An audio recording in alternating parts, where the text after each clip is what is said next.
دوستان سلام، با یه ویدیو دیگه در خدمتتونم.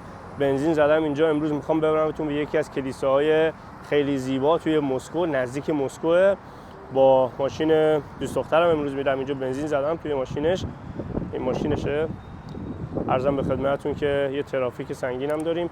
میخوام برم این کلیسا رو بهتون نشون بدم. خیلی کلیسای قشنگ و باحالیه و یه سری داستانا داره که جلوتر بهتون توضیح میدم. مسکو مثل یه دایره است، قبلا توضیح دادم.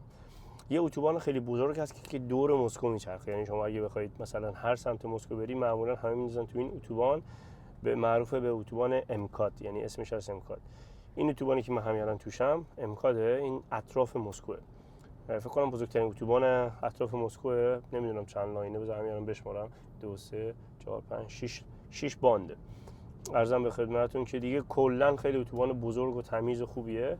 شما میتونید برید و معمولا تو این ساعت‌های مثلا حالا عصر و اینا خیلی ترافیک میشه. تا اگه تصادف بشه که بدتر. بعد الانم میخوام برم سمت این کلیسا. ترافیک دارم دیگه، چون امروز روز یک شنبه است. معمولا تو روسیه هم به این صورتی که مثلا جمعه عصر خیلی‌ها میرن. روسا هم علاقه دارن به، مثلا تو ایران دید اینجوریه که طرف مثلا میره شهرستان و نمیدونم حالا مثلا میره شمال از تهران. اینجا هم همینطوریه. خیلی روسا علاقه دارن به این اطراف مسکو، مثلا خونه میگیرن مثل شهرستان‌های خیلی کوچیک، مثلا خونه ویلایی دارن همشون، یا میخرن یا مثلا میرن اونجا حال میکنن دیگه، پیکنیک مثلا کباب میزنن. آخر هفته رو شنبه یک شنبه میمونن، شنبه بعد از ظهر برمیگردن. به خاطر همین الان شنبه، یعنی یک شنبه بعد از ظهر برمیگردن. الان یک شنبه بعد از ظهر همه دارن برمیگردن. تو این مسیر برگشت، یعنی از بیرون شهر به سمت مسکو، ترافیکی که ما داریم به همین مسیر الان میریم. به خاطر همین این ترافیک رو اینجا داریم.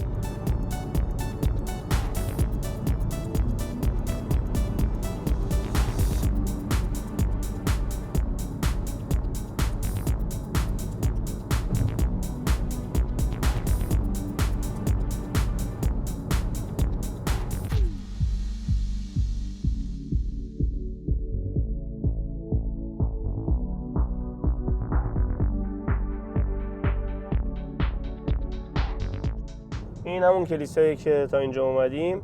بعد بریم این جلوتر دور برگردون دور بزنم. نمیدونم قشنگ تو ویدیو میفتم یا نه.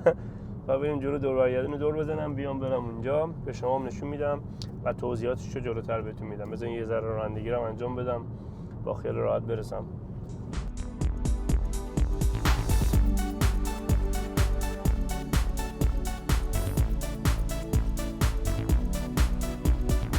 جلوی ورودی اینجا یه 2 تا جنگنده هم گذاشتن. نمیدونم سخوی چنده این. حالا بچه‌هایی که نظامی علی چیزای نظامی اطلاعات دارن اینو بهم بگید که شما میخوای ورود کنی به این کلیسایی که اونجا دارم میرم. اونا نمیدونم خوب دیده میشه یا نه.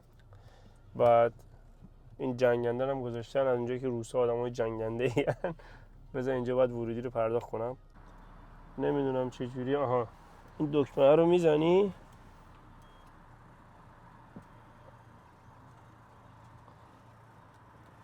این پارکینگشه دیگه. حالا نمیدونم پرداختیه یا مجانیه، رو جلوتر بهتون بعد توضیح میدم. یه دونه از این کارتا بهتون میده. امروز هم مسکو گرمه بچه‌ها. امروز من مثبت 25 6 درجه است. بذارم اینجا بعداً پرداختش کنیم.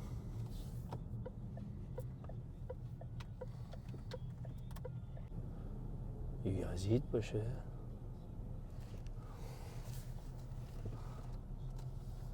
خب من کنار این کلیسای زیبا پارک کردم اینجا. تصمیم گرفتم قبل اینکه برم اونجا رو به شما نشون بدم من چقدر بزرگه. اینجا دونه کافی بخرم. ببینید اینجا کافی دارن. میخوام یه کافی بخرم، یه کافی بخورم و یه غذایی هم. همیشه دوستان قدیمی تر رو میدونن، همیشه من غذام همراهمه. غذا دارم، یه غذایی هم بخورم تو ماشین. قشنگ چی میگن، آدم یه ذره گشته باشه عصبی میشه، نمیتونه قشنگ حالا کاراشو انجام بده. منم خیلی اینجوریم، یعنی باید چیکم اول سیر باشه، همه چی باید میزون باشه. اینا آدم اصلا عملی میگن. بعد چیز کنم. عرضم به خدمتتون که الان میخوام یه مرغ برنج دارم تو ماشین، مرغ برنج رو بخورم، یه کافی بخورم، دوست دخترم گوش نشه، بعد برم اونجا رو بهتون نشون بدم. یه عالمه اتوبوس هم اینجا هست، فکر کنم یه سری‌ها با تور میان. این اتوبوس ها 100% واسه اینه دیگه. بعد از ملیت‌های مختلفن، چینی و مینی و نمیدونم میان اینجا رو میبینن دیگه. من نمیدونستم اینو خودم. اطراف مسکو از این چیزا خیلی زیاده، مثلا مثل کلیسا و چیزای دیدنی که مثلا شما حالا نمیدونم از کجا رو وبسایت ها باید باشه تورشو بخرید. حالا بعداً بهتون میگم اینجا دقیقاً کجاست. اگه یه زمانی اومدید حالا مسکو مسیرتون خورد مثلا این گروه سری کوچه مسیرت به اینجا میخوره چیز کنید، بیاید یه سرم اینجا بزنید. تا اینجا که اومدید شما این از مرکز شهر مثلا اینجوری بگم تا اینجا هم 30-40 کیلومتر 50 کیلومتر راهه، خیلی نیست. هم اتوبان خیلی بزرگ رو دیدید توی ویدیو احتمالاً. میندازید گازشو میگیرید 120 تا میایین تا اینجا دیگه.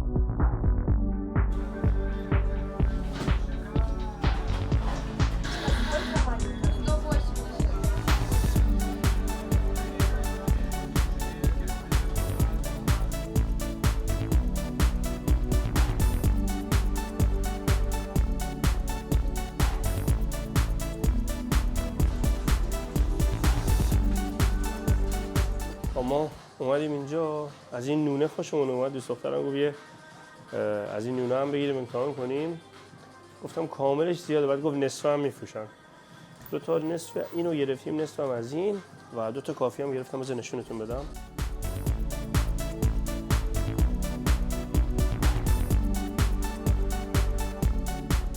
من میخوام این کافی ها رو امتحان کنم.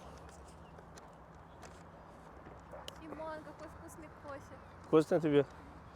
اینم خوشش اومده از کافیه. آره خوشمزه است. من یه دونه کاپوچینو گرفتم، یعنی دوست دخترم هم کاپوچینو گرفته.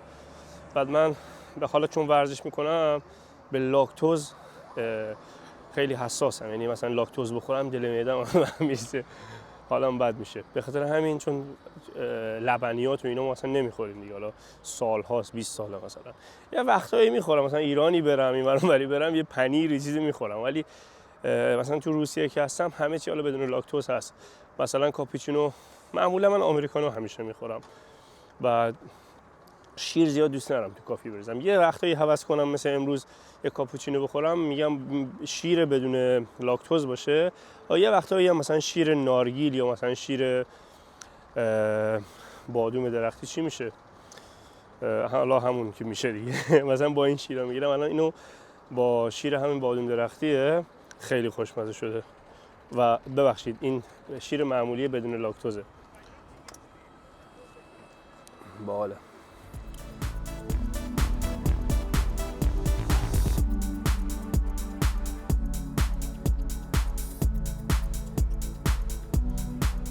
اومدم سوار ماشین بشم، دیدم اینجا سربازا رو به خط کردن دارن میرن اونور. نمیدونم احتمالا اینجا یه فضای بازیه، حالا چته احتمالا وارد نمیفهم ولی فهمیدی.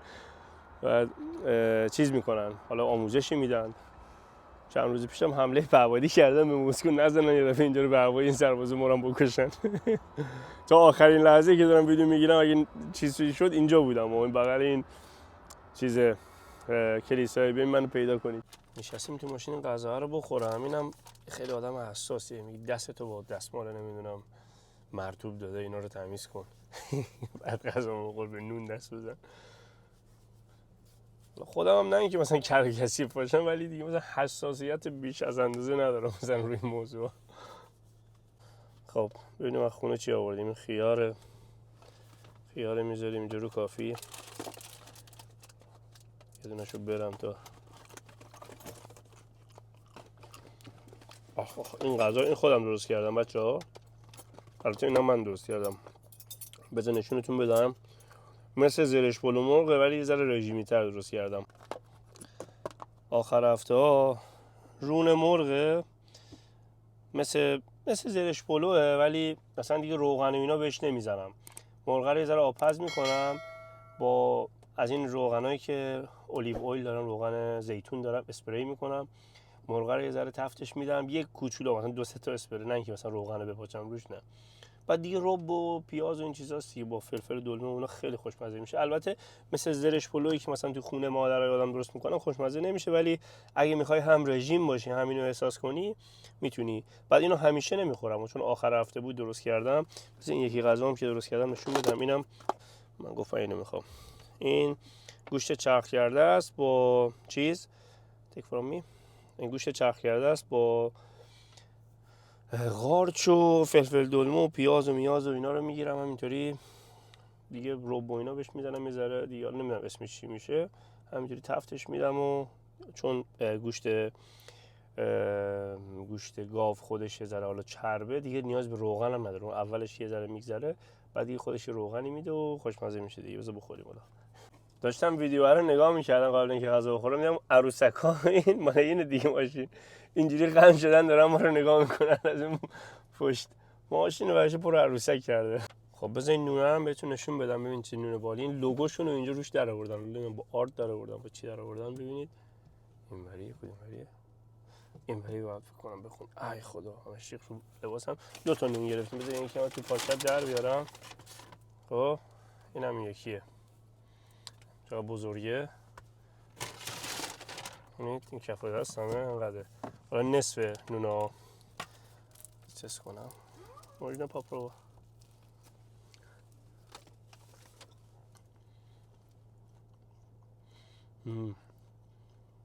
یه مزه چقدر نون خوشمزه ایه. یه مزه چیز میده دوباره، یه مزه ترش مزه میده انگار توی اینم داره واسه خودش ویدیو میگیره دور مرور انداخت با اینا رو.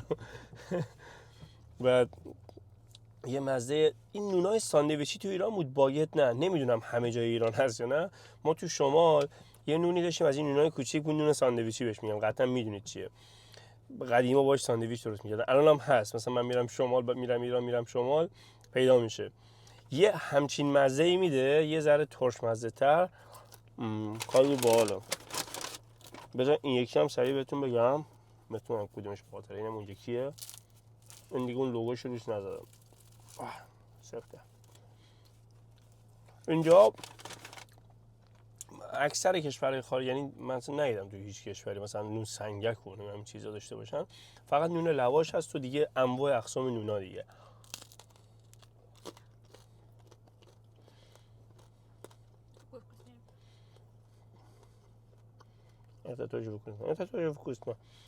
این هم خیلی خوشمزه است. این خیلی ترتره، نمیدونم چه مزه‌ای بهتون بگم. یه چیزی مثلا مثل باگت و همون نون فانتزی، نه اون نونای ساندویچی قدیم اسمشون نمیدونم چیه، بین اون هست. یعنی ترش مزگیش کمتره، بعد خیلی خوشمزه است. فکر کنم این دومیه رو من بیشتر دوست داشتم، ولی شکل اولیه قشنگ‌تره. واقعا خوشمزه است. این غذا رو هم بخورم. غذای سرده دیگه، برنج سرده، ولی داشت رژیمی دیگه. رژیمی باید دیگه بهونا رو بذاری کنار. مثلا یه ذره بهونه آورد غذا داغ نشه، گفتم ببر اونجا کافی بدیم داغ کنه واسه. گفت دیگه ولش کن. به غذای خودم تعریف کنم.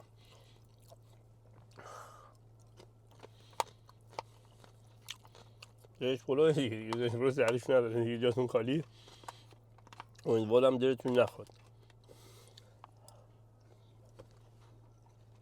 نه خداییش منم آشپز خوبیم.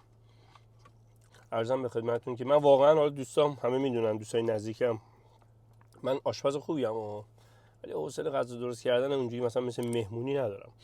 چون همیشه مثلا رژیمم معمولا اما مرغ و برنج ساده درست میکنم میخورم دیگه.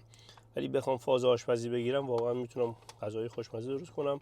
حالا نه روی منو مثلا بهم میگی قرمه سبزی درست کن اینجوری، نه، همین غذایی که هر چی درست کنم خوشمزه میشه. آره دیگه. حالا بیشتر غذا خوردن رو نشون نمیدم. شاید دیگه شرایطی از این داره این ویدیو رو میبینین گوش نتونه به من فوش ندید دفعه. بذار اینو بخورم برم اونجا جلو بهتون کلیسا رو نشون بدم.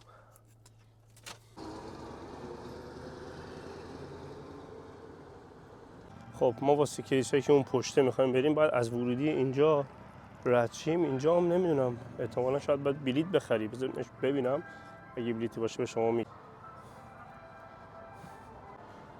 یه کنترل میکنن. حالا نمیدونم شاید بلیطی با هم باشه.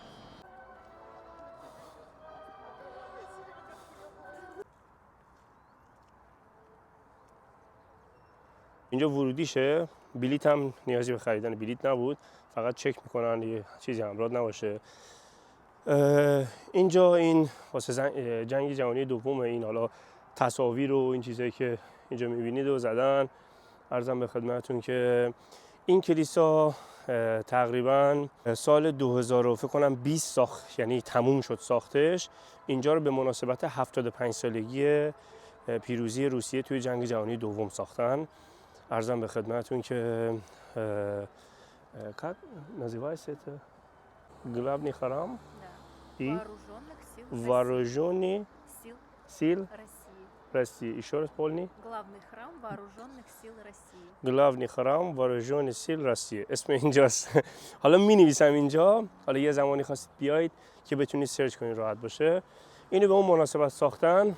عرضم به خدمتتون که بعد خیلی هم زیبا، یعنی قدمت زیادی نداره ولی خیلی زیبا و از مرکز شهرم گفتم تقریبا 40-50 کیلومتر فاصله داره.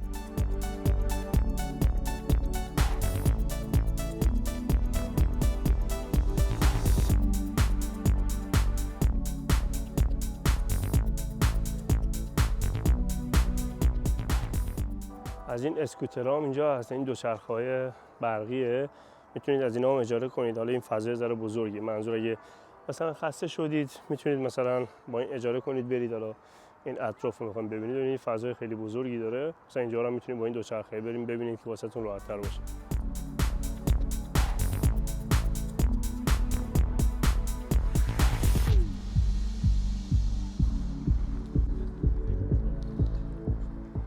اینجا هم این سربازای عزیز آشخورن، اینا آوردن اینا رو، نمیدونم چیه، چراغ جادوه گذاشتن اینجا. ببینید از اینجا برمیدارن میارن اینجا.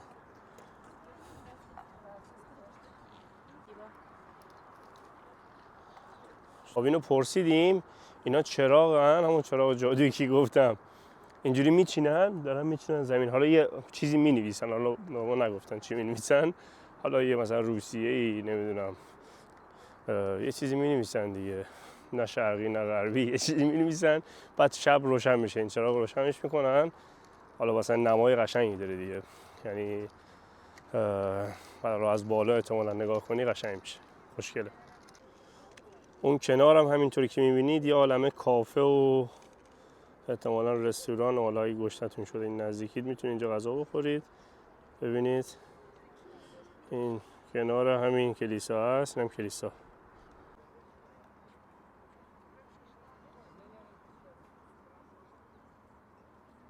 خب من نزدیک این کلیسا هم، یعنی زیر کلیسا هم، نمیدونم از داخلش میشه ویدیو بگیری یا نه. الان میرم نگاه میکنم چون تو یه سری کلیسا ها نمیشه. بعد خیلی نزدیک شم از اینجا که صحبت میکنم، میخوام شما ببینید. برم اون زیرش ویدیو بگیرم دیگه هیچی دیده نمیشه از اینجا، به خاطر همین یه مثلا یه 30-40 متری باش فاصله دارم. اینجا ورودیه، تا اینجا که کسی کاری نداشته.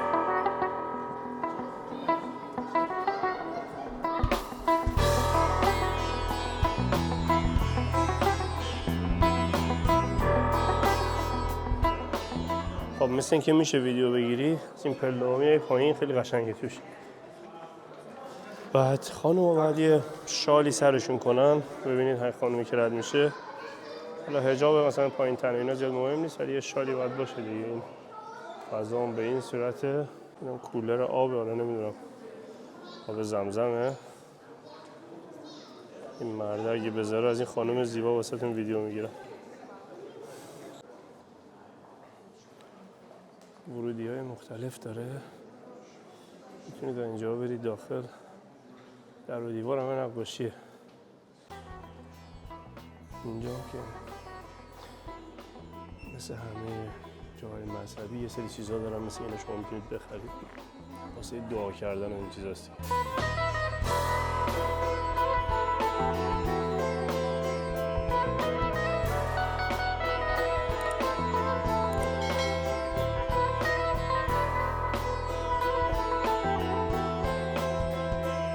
هم شمع هستش، شما میتونید شمع تو کلیسا معمولا روشن میکنن.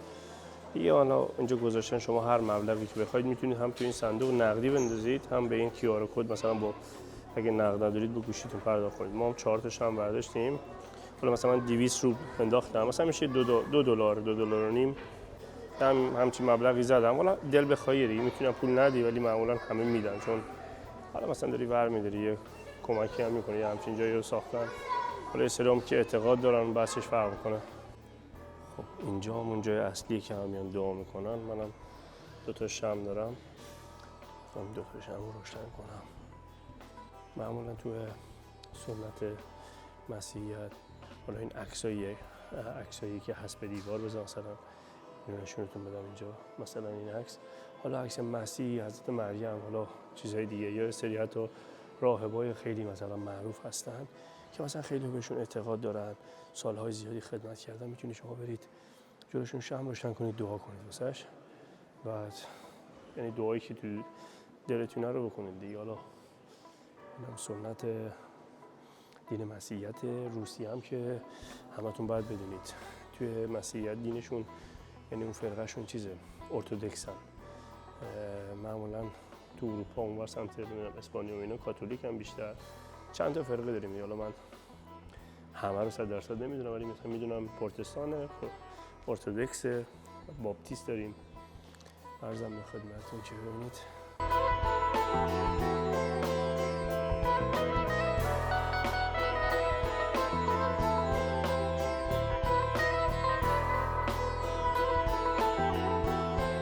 این یه دونه واسه چیزه، یه کلیسایی هم هست یه جای دیگه هست، مثلا 200-300 کیلومتری مسکوه. شما میتونید به یه کلیسا خیلی معروفه توی مثلا منطقه خیلی کوچیکه، توی مثلا دهاتیه. بعد واسه یه نمیدونم، حالا مثلا کسایی که چی میگن بچه دار نمیشن، نمیدونم تو این زمین ها عاشق و عشقی و نمیدونم این چیزا، معمولا این خیلی معروفه. میگن مثلا میرن توی کلیسا این دعا میکنن، یا اینجا میتونی دعا کنی واسه شمع روشن کنی اگه حالا همچین داستانی دارید و اعتقاد دارید.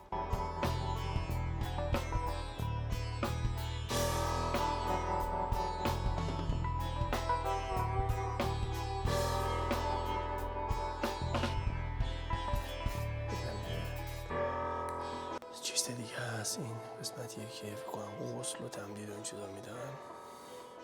بچه مجاره میارن اینجا بسیه میکنن، میندازن تو این حوض.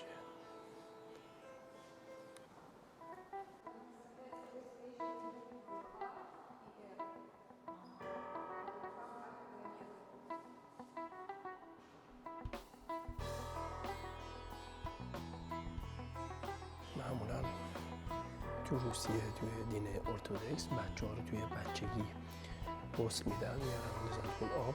مثلا توی مسیحیای مثل باپتیست شما به سن قانونی که میرسی خودت انتخاب بکنی که مثلا مسیحی باشی، یعنی یه چیز اجباری نیست که مثلا همون دین مسلمانا یا مسیحی‌ها خیلی از دین‌ها شما به دنیا میای همون دین رو یعنی به زور بهت میدن، نه که بزنن، ولی مثلا دیگه با اون دین به دنیا میای دیگه. توی باپتیست اینجوری نیست، شما انتخاب میکنی تو سن قانونی که مثلا میخوای مسیحی باشی میری غسل میدی، ولی توی ارتودکس یا مثل کاتولیک تو بچگی فکر کنم شما رو اینجا میارن بط میکنن، یعنی میشورنتون، غسل میدن، مسیحی میشی.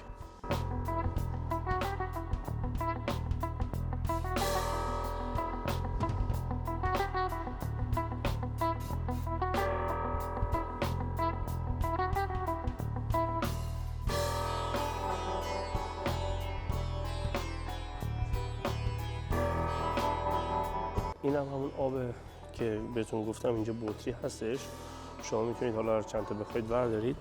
مثل همون حالا توی دینا میدونید دیگه، آب مثلا حالا شفا بخشه، حالا شفا نمیده، منظور نمیدونم چی بگم، حالا ما توی ایران میگیم شفا بخش، مثلا واسه سلامتی و مثلا یارو میگه سر صورتشو میشوره میتونید بخورید، یا مثلا خیلی کارا بکنید که واسه سلامتی و چی میگه، حالا چیزی که دعا میکنید دیگه. یه بطری ما برمی‌داریم،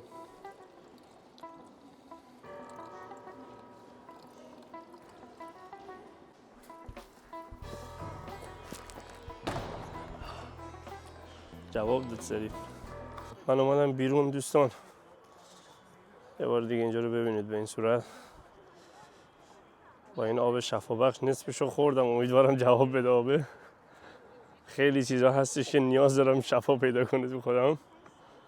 عرضم به خدمتتون که تا حالا فکر کنم تو عمرم نمیدونم 20 لیتر آب شفابخش تو همه دینا خوردم. دین اسلام، دین مسیحیت، تایلند بودم اونجا، همه بودایی بودن. هر چند وقت یه بار برمی‌داشتن ما رو می‌بردن توی چیزی، توی از این معبد توی از این معبدا اونجا. حالا دیگه اونجا همه چی، حالا هر دینی اعتقادات خودشون دارن دیگه. آب شفابخش و دستبند نمیدونم چی و یه ریسمانایی هست میبندی به دست و پات و همه این کارا رو کردیم، جواب نداد. حالا انشالله که جواب بده، شاید بعداً جواب بده. عرضم به خدمتتون دیگه همین دیگه. میخوام برم سمت ماشین.